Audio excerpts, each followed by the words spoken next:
Бегім Сұлу, сен судың не үшін қажет екенін білесің бе? Не үшін қажет? Суды біз не істейміз?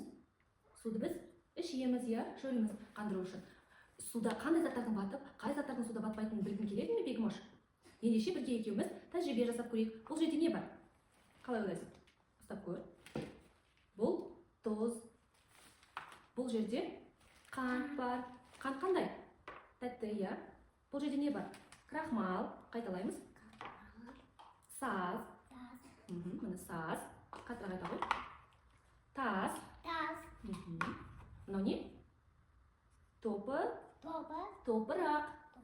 Жарайсың. Міне біз алдымызға 6 кесеге су құйып қойдық. Енді біз осы тұзды, қантты, крахмалды, сазды, тасты және топырақты осы суға бір-бірлеп араластыру арқылы оларды ериді ме, әлде еримейді ме, оны білетін боламыз, я? Сен дайынсың ба? Ендеше Бегім Сұлу тәжірибемізді бастайық, я? Я? Орныңда тұра ғой. Осы жерде тұрған суға тұзымызды саламыз. Сосын ол тұзымыз ерді ма, әлде жоқ па, оны бақылаймыз, я? Тағы.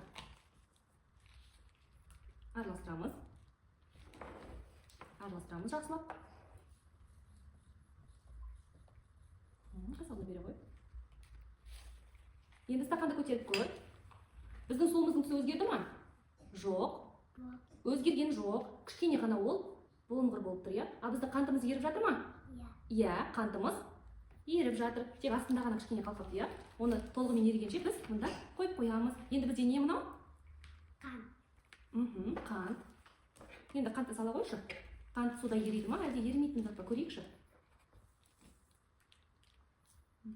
Тағы да.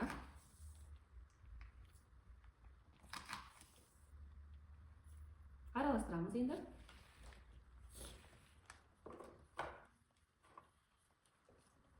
Араластырамыз жақсылап. Әке, қасығымды бере қой. Енді стақанды көтеріп көре қойшы, Бегімош. Біздің қантымыз еріп жатыр ма екен? Қарашы, айналып жатыр. Ол дегеніміз қант еріп жатыр деген сөз, я? Астында кішкене қалған, оны толығымен еріп болғанша біз мына жаққа бақылауға қойып.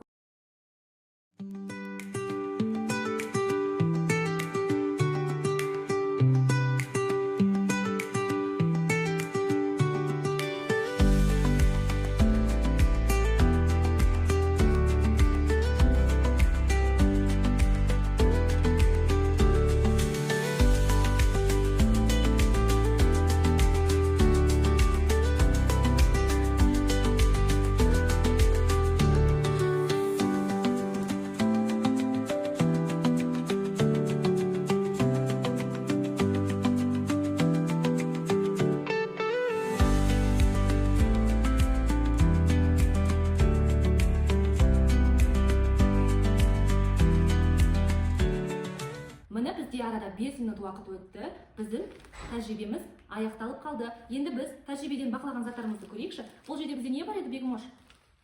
Бұл жерде не бар, Бегім Сұлу? Еріген, я? Бұның ішінде тұз болған. Тұз еріпті ма? Иә.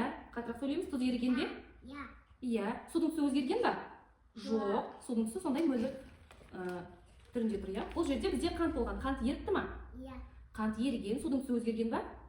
Жоқ. Бізде бұл жерде крахмал болған. Судың түсі өзгерген ба? Иә. Судың түсі қандай болып кеткен? Біздің суымыздың түсі ақ түсті болып кеткен, я? Крахмалымыз еріген. Демек, крахмал суда ериді екен, я? Бізде бұл жерде саз, топырақ болған. Саз топырағымыз еріген, бірақ толығымен ерімеген. Біздің суымыздың түсі өзгерді ма? Біздің суымыздың түсі сұр түске өзгерген. Бізде бұл жерде не бар, Бегім Сұлу? Тас. Бізде бұл жерде тас бар. Тас еріген ба? Жоқ. Тас еріп па? Жоқ, ерімеген. Судың түсі өзгерген ба? Жоқ. Судың түсі сол қалпы мөлдір. Келесін сен ала қойшы. Бізде бұл жерде не болды? Топырақ. Топырақтың түсі өзгерген ба? Иә, топырақтың түсі қоңыр түске өзгеріпті. Біздің топырағымыз еріген ба?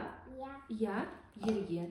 Демек, бізде қай заттар топырақта суда ериді екен? Топырақ, крахмал, қар және тұз суда еріп кетеді екен, я?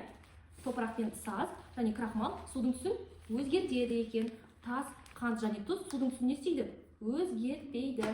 Бізге саған бүгінгі тәжірибеміз ұнады ма, Бегім Сұлу? Енді сен білесің ба, қай заттар суда еру керек, ериді, қай заттар суда ерімейтінін? Жарайсың.